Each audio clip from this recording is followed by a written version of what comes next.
want to exist in your world. I have another question for you. What is your specialization? Interesting. Choose a specialization. You can change it later. That's it. There's the final animator. There's a fine line between genius and insanity. And it's difficult to say on what side of that line animators reside. These fanatic Magi spend their days perfecting their animators' creations, unique creatures that grow more powerful as their masters dark skins and their new opportunities. Plus, as animator, you will always have a unique creature in your party called an animators. The entire matter strategy will like to focus on execution. You can empower your animators and your other creatures to make it stronger in combat.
Spells that they normally wouldn't have access to, while other people's creatures might run out of spells during turns. You have to keep your creatures well stocked with fresh spell gems at the start of every battle.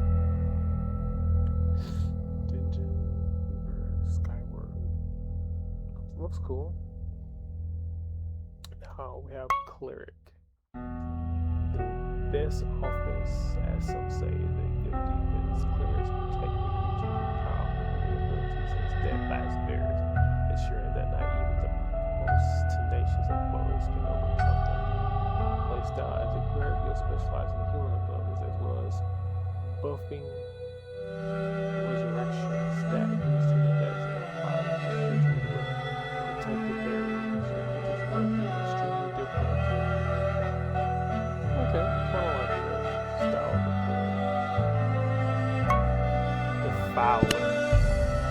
The difference between good and evil is often a matter of perspective, but the mortality of the Defiler is simple enough for anyone to decide. These guards sadistic pleasure in afflicting their adversaries, crippling diseases, reducing them to weakened health that no longer have a path into the battlefield. As Defiler, you specialize in debuff and stat reducing effects. Aliens will be so weak that the party will be able to easily pick them off, even if they're originally much more powerful than you.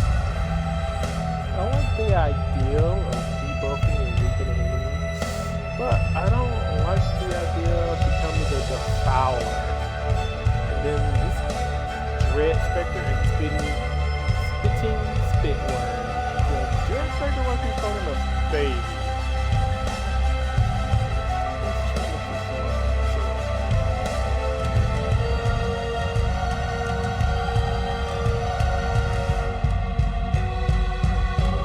Feeling cleric so far.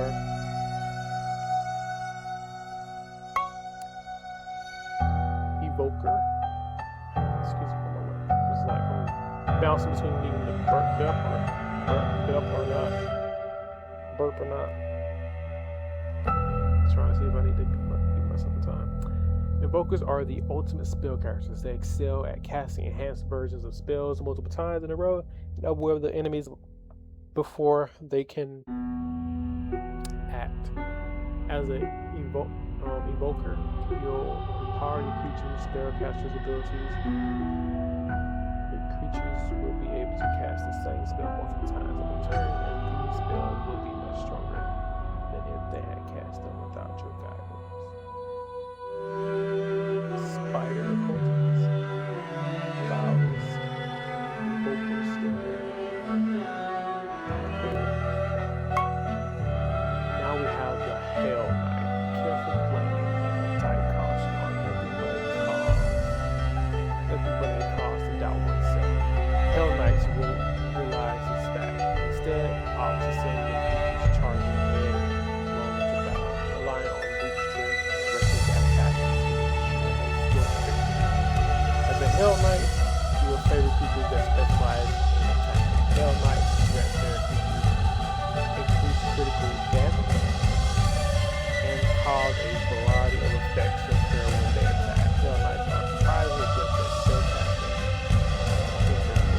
Okay, Hell Knight sounds interesting. We have the Inquisitor. Burn the witch, judge the heretic, and slay the non-believer. Inquisitors make use of healing effects just as much for offense as they do for defense. They enact justice on behalf of the gods, and no one will be spared from holy rapture. As an Inquisitor, you will have a solution at your disposal for every problem you encounter. In addition, Inquisitors are able to use healing effects for offensive purposes. For example, when your creature heals enemies, they instead cause damage to them. Okay, interesting. Like the smoke devil and the clairvoyant spirit. Okay, here we go. We have the monk. A strong defense is unnecessary when your foe is unable to strike you in the first place. Monks grant their creatures unmatched agility, enabling them to dodge incoming attacks and spells and respond with devastating counterattacks. As a monk, you'll boost your creature's chance to dodge attacks and spells. When your creatures dodge, they'll unleash a devastating counterattack on the enemy. Summer aspect.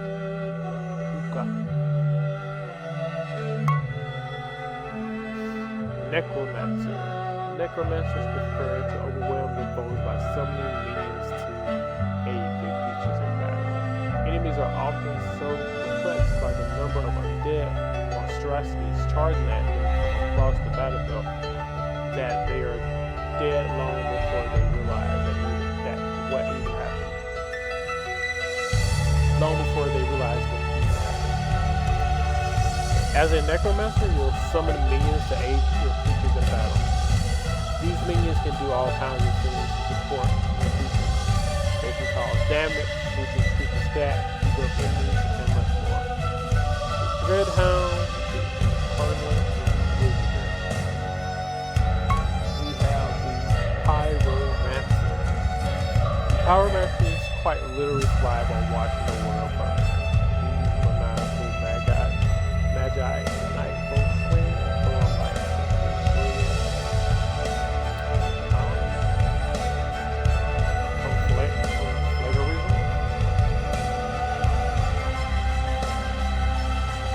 causing their own enemies to suffer gruesome deaths while empowering their allies with the power of flame. As a pyromancer, you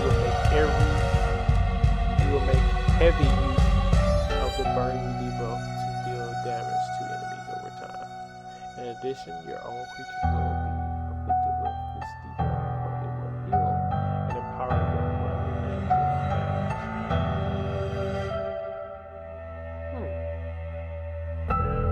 I'm not sure who to pick. Might be sorcerer. I always like playing a sorcerer. Okay, these creatures are cool. Reaver. Perseverance, an iron will, and a touch of insanity are the perfect recipe for victory. Reavers live and die by this mantra, instilling their creatures with a cold and calculating anger that allows them to grow more powerful during battle while their foes tire out. As a Reaver, your creatures will gain massive benefits in combat as battle continues to drag on. If your creatures manage to survive for just a few extra turns, they'll be able to devastate their enemies. Fallen Carnates, not Apocalypse. Man, these creatures they look real cool.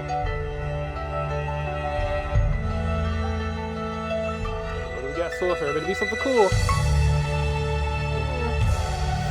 Sorcerer. Sorcerers are masters of controlling the battlefield.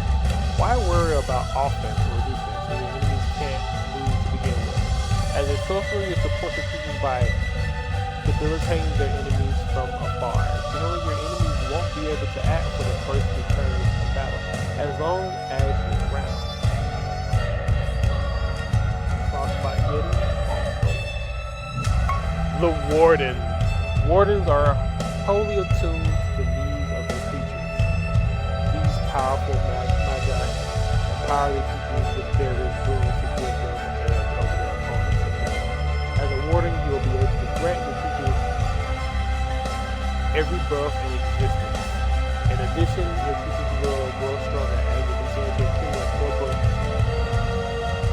Police Advisor, Police Watcher. Okay. And finally, we have the Witch Doctor.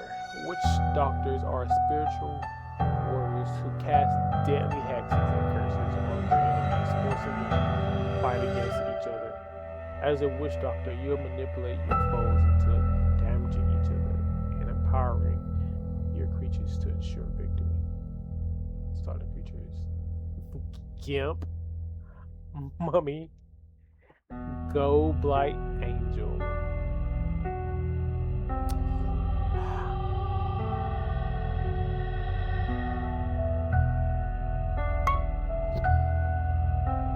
Oh gosh, that's the. I just clicked show advanced specs.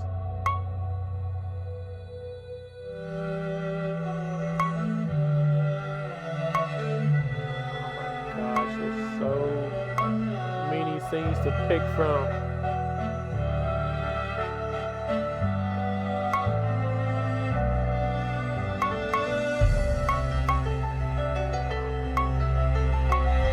That way, the engineer hairstyle kind of is giving me Goku, or maybe Vegeta vibes.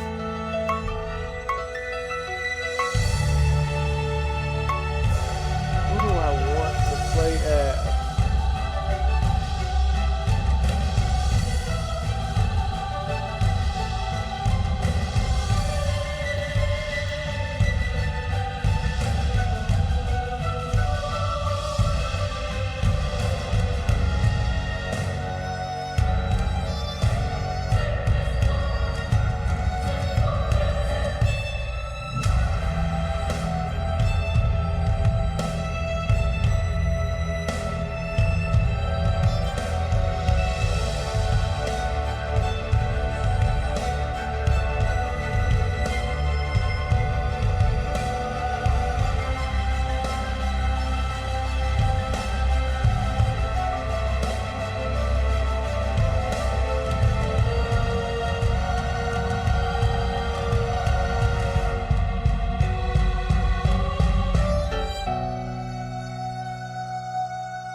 for a game that kind of is similar to Hell Mode, the anime.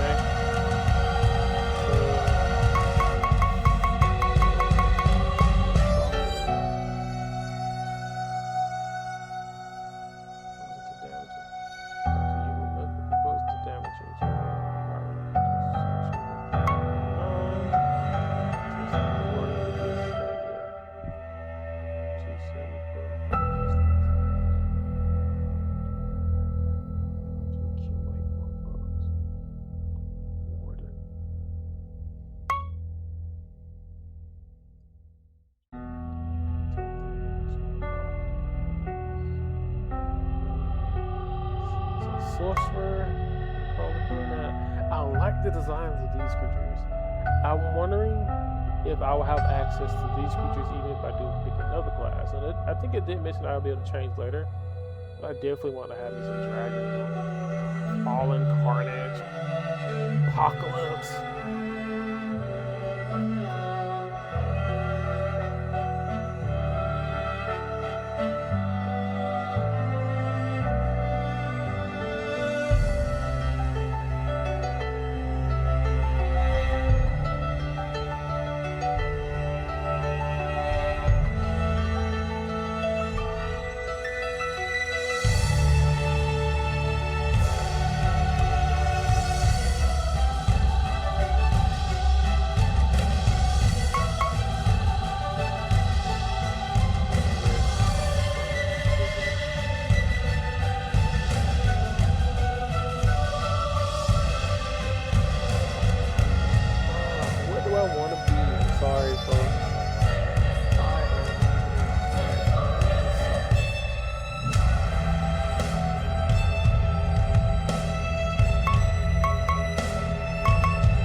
Cleric,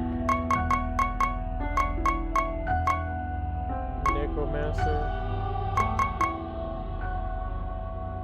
Sorcerer, Pyromancer, maybe. What's the other one they have?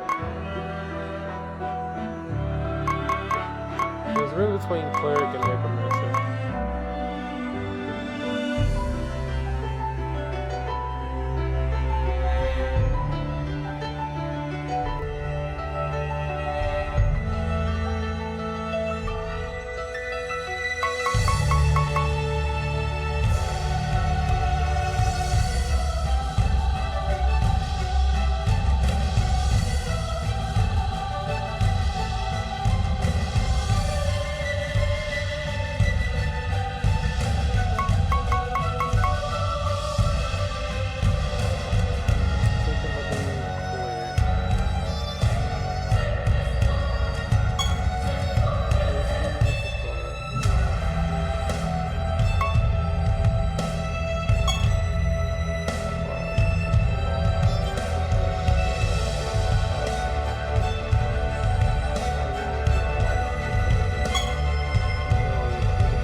What's that? Some spinny cats. Not the spinny cats.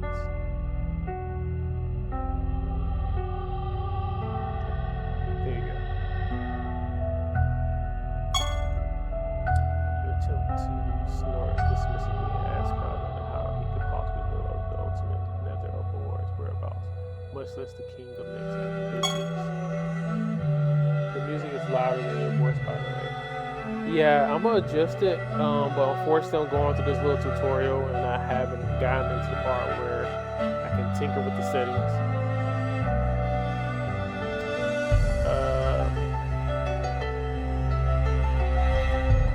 Maybe I can tinker with the OBS settings. How about now?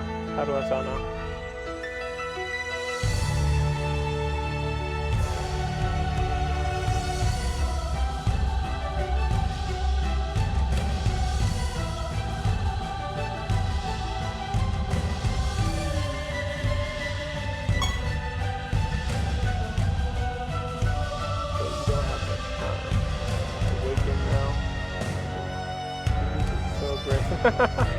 Okay, and tell your most trusted advisor what we spoke about in this dream.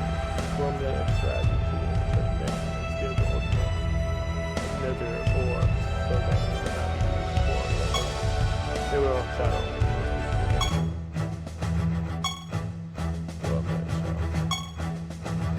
I feel like we got a lot of this. Yeah, how about now? Feel shadow. I hope this day finds you. After nodding impatiently, you tell everyone about it.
I can't, I'm waiting for it to get to the part where I can interfere with the settings, the actual in-game volume.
How do I sound now? Hello?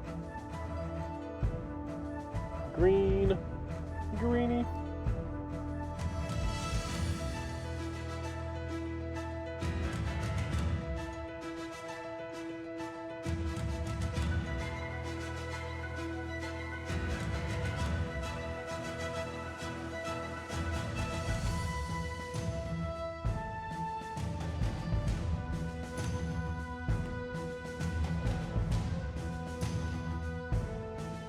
Hopefully I sound better.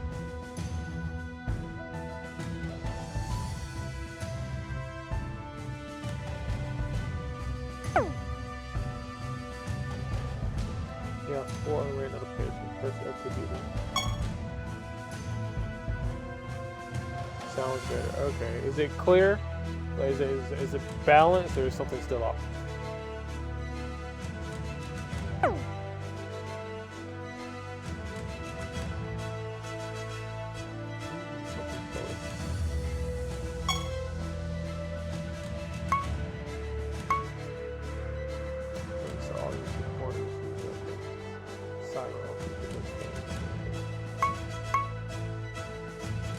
Music could be down just a smidge.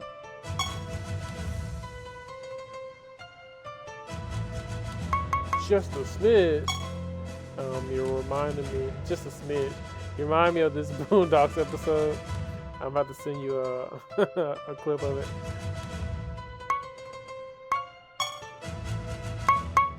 What about now?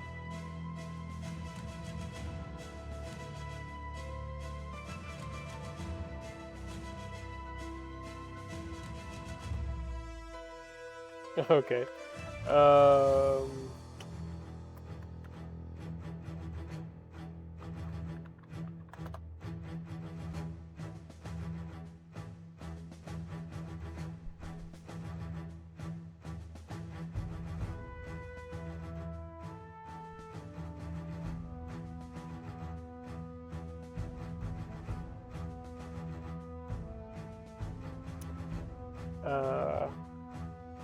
Allow me to send you this clip that you're just a smidge made me think about it.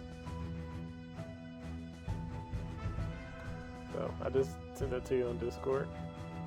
Right now, back to what I was doing. I'm gonna play this for a little short while. Okay, speak with Everett to start your first battle. A little rust. Let's get started on your turn. First, we'll review the basics of combat. They say that the best way to learn is by doing so. Let's jump right into battle. There you go. Let me see. Ready?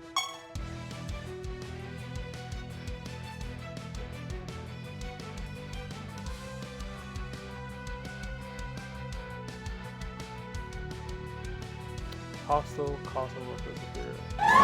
Oh shoot, that is loud. I forgot that I turned my headset volume down, and the game is. I just turned it up. I was like, dang, that is still freaking loud. It is your unicorn's turn. Select an action.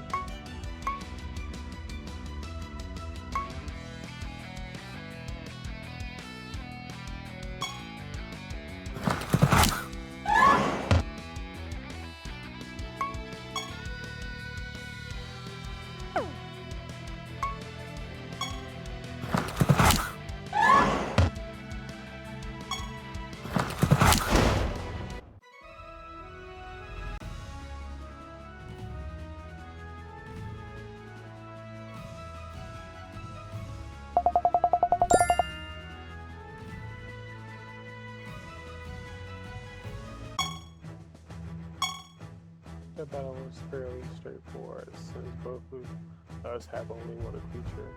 Later, you'll be able to take up to 6 creatures with you on your journey, and you'll fight up to 6 enemies at a time. Someone said Joe Jackson must be proud. Okay, cream corn. What did you say, cream corn? Music could be down just a smidge. How much cream corn? What was that armor green? Just a smidge? Smack. Since you defeated my creatures, you have enough mana to summon your very own Cosmos Vulpus now. Head eastwards to the Summoning Bazaar and summon new Cosmos Vulpus. What is that emote?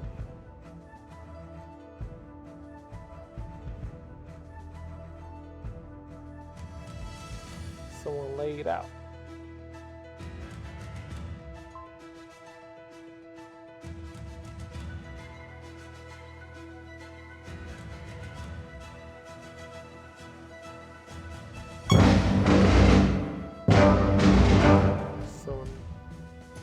You have 2 unread notifications.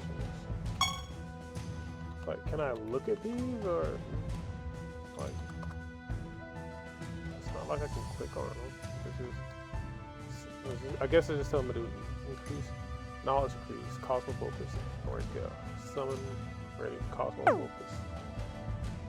Okay, so use summon the Bazaar to summon the creature. Oh, this looks like a summoning circle over here.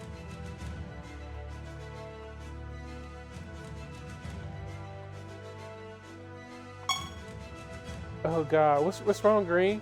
Everything okay? You shouldn't be using this yet. Pay attention to your voice. What do you mean? Am I going the wrong way to summon?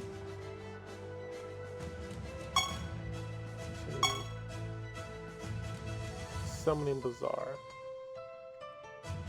I mean, you can't blame me for thinking that this over here, the summoning circle, would be maybe for summoning a creature, or this pillar right here is glowing. But okay, maybe it's something over here then.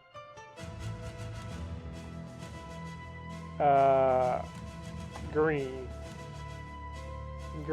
Are you okay? Blink if you need some help.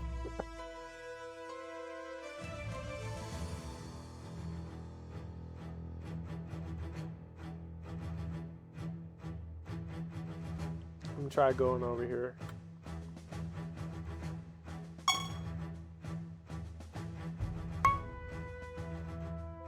Okay. Summoning Bazaar. I need to figure out what the Summoning Bazaar is. This little thing right here, I would not have thought this is where I go to summon at.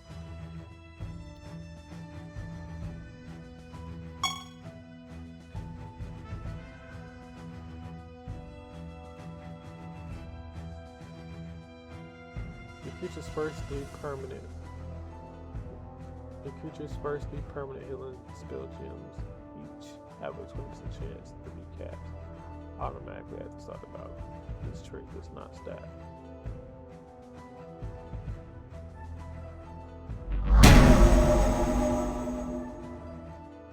You summon a new Cosmos Vulpus.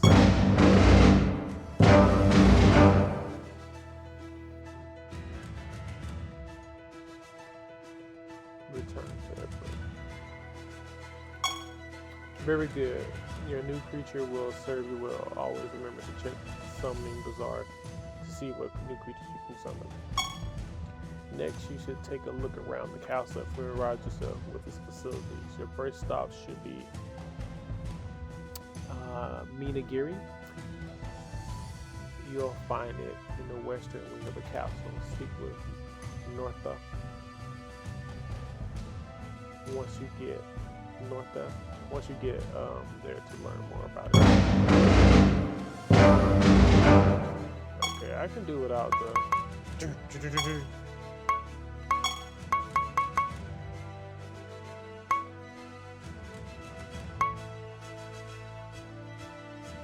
I can do without the menu thinking too.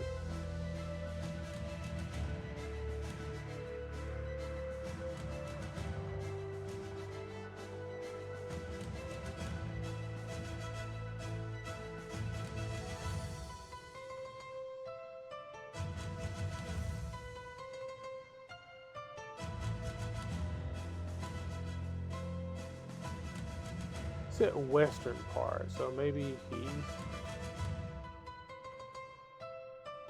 Okay, good day, Your Majesty. Welcome to the Minigiri. What can I help you with today? Yes, North to explain the ins and outs of Minigiri to you. Ah, great question indeed. At Minigiri, I'll take care of your creatures for you while you're on your journey. You can only have up to 6 creatures in your party at a time, so you can leave any extras here. I'll ensure they're kept in tip-top shape.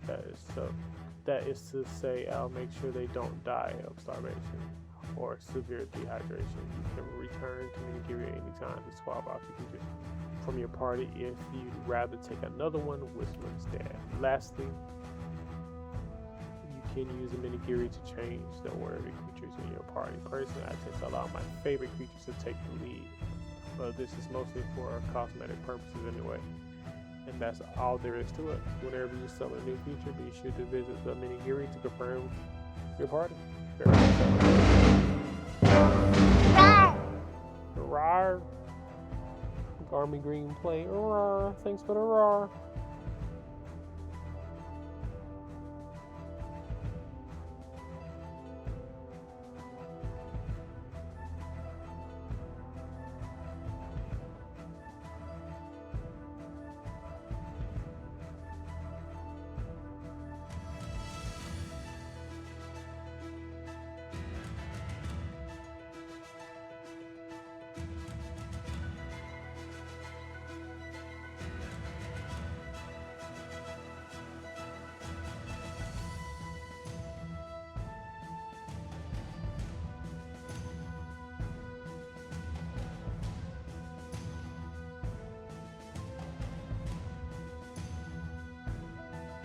There we go.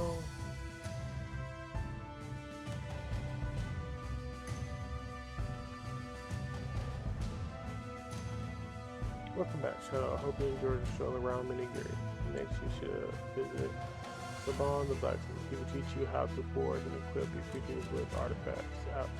Afterwards, speak with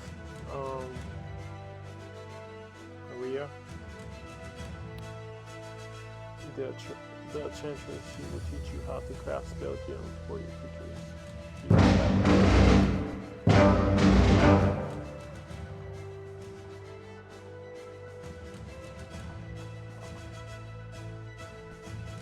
Tell your master, what can I do for you? No, don't say that. I can tell by the look in your eye that you're here to forge any artifact for one of your creatures. You're taken aback by the fact that Saban thinks himself clever for knowing you're here to make use of his only function. Oh no.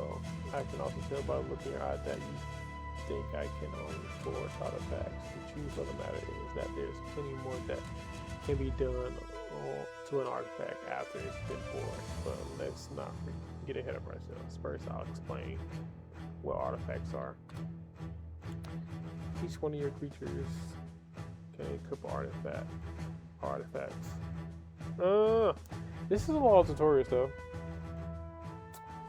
This is a lot of tutorials. So artifacts can come in 5 different varieties: swords, shields, staves, boots, and helmets. The type of artifact determines the primary stat that is boost. For example, swords give boost in attack, while boots increase creature speed. To create an artifact, speak with me and choose forge. Give it a try.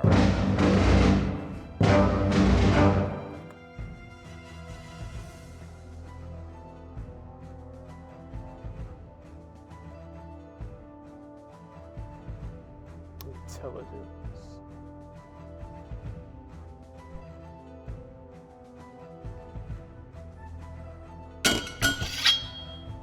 10% attack. Well done, that was easy enough, wasn't it? Each artifact has a tier. Artifacts at tier 1 and you can upgrade your artifacts to increase their tier. When you increase the artifacts tier, all of the stats increase. In addition, at certain tiers, your artifacts will gain additional slots. You can find crafting materials, sockets into these slots, allowing artifacts to gain new properties. The artifact you forge will gain a new stat slot at tier 3. Try to upgrade your artifacts to tier 3.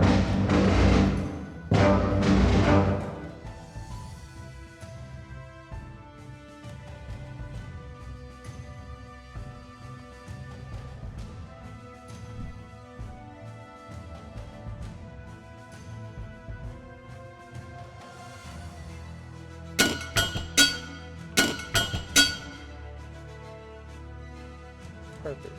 Did you notice that your artifact stats increase each time you upgraded it? As mentioned before, your artifact also gained a new stat slot since they reached tier 3.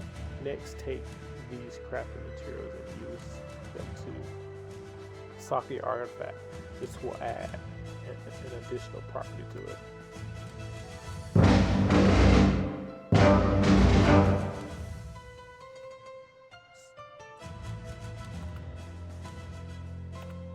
Alright. That slot's already taken.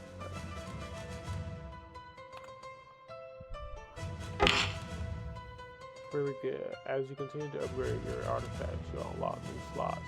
Some slots are much more interesting than stat slots and allow your creatures to do all kinds of crazy things in battle. But that's a discussion for another time. Now keep in mind that an artifact is used as if not equipped. Go ahead and do that now. You should equip one of your creatures with a sword you just forged. Press Q to open the menu, then choose the creatures. Then select the creature, then select the artifact and choose the sword. Then press Q a few more times to close the menu. Creature. Let's look at these stats. Your attack is 15, yours is 29.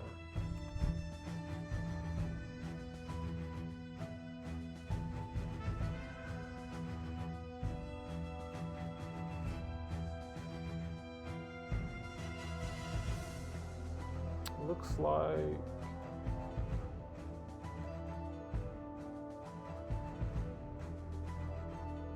why is the arrow point up and down?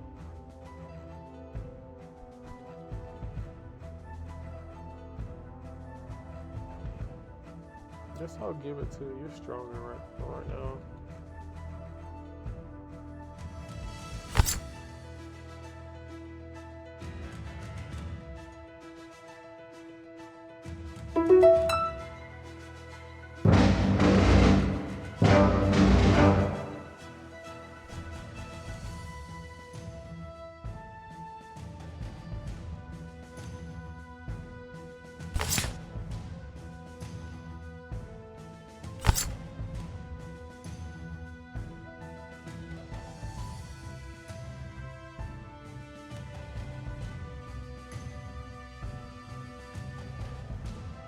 Oh, okay. Speak briefly of the chances.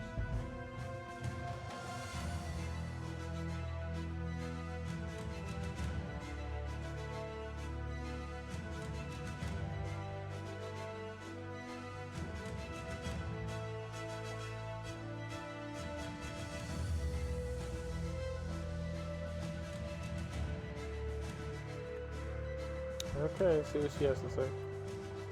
Good day to you, Majesty. Are you ready to learn about spell gems? Your creatures can equip spell gems, which allow them to cast spells in battle. Each spell gem allows you to cast a different spell. For example, spell gems of Fireball enables the creatures to cast Fireball spells. Each spell gem has a certain number of charges. Each time a creature casts a spell, a charge is removed from that spell gem. If a spell gem runs out of charges, your creatures won't be able to use the spell gem until it has recharged. But don't worry. All your spell gems will be recharged automatically when you return to Siralim. Let's start by creating a new spell gem. Speak with me and choose craft, then create a spell gem. Cosmic Ripple. Target takes a moderate amount of damage if it is an enemy, or it is healed for a moderate amount of health if it's an ally. You have 0 of these gems in your inventory. Very good. Next, you should equip the spell gem to your unicorn holy caster.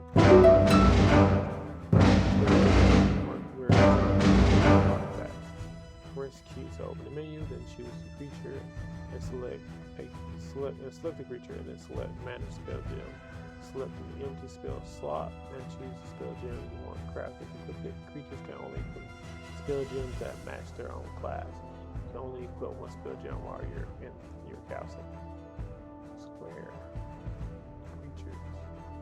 It's gonna go to this guy. Manage spell slot. Make so now your creature can cast spell and battle.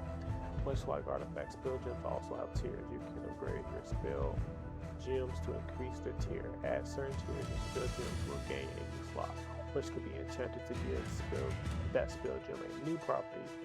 Those properties change the way the spell works.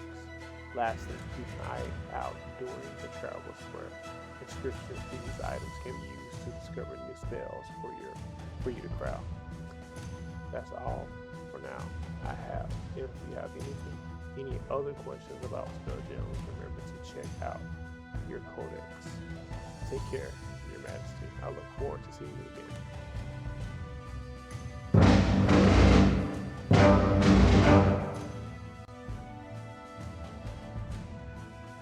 Alright, so I spent about an hour going through all this tutorial stuff. What I am going to do